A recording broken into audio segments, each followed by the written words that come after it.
So let's take a look at how this works. Over here, I've got 3 things open on my Mac computer. And again, we will show also on Windows here in a minute. I have a text editor. This is Sublime Text. There's lots of different editors, and we'll talk a little bit about those in the next lecture.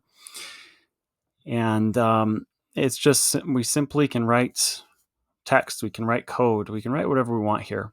I've also got my terminal going, and I've got a file browser, just for 2 ways of seeing where our files are located.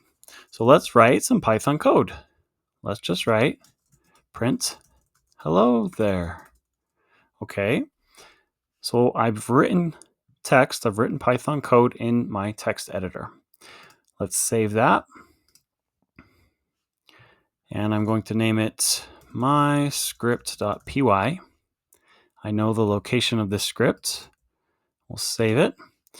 And that's where the script now shows up in our file system. I'm also there in terminal. pwd is a Mac command, print working directory, that shows the location where I'm at in terminal. And this is my location. I'm in this test scripts folder. ls shows us, again, on a Mac or Linux system, the contents of that directory, which are 2 files, myscript.py and untitled. We don't need to worry about untitled. And so myscript.py. So we see we are in the correct location. So remember, now to run it, we can just type Python myscript.py. And we see that it printed out hello there in our terminal.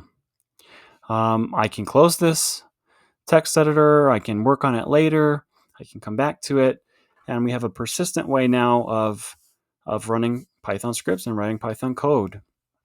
I have a few different Python versions on my system, so I could also try Python and just tab. We see I have various versions. I could say Python 3.11. That will invoke the Python 3.11 interpreter, myscript.py, and that works as well.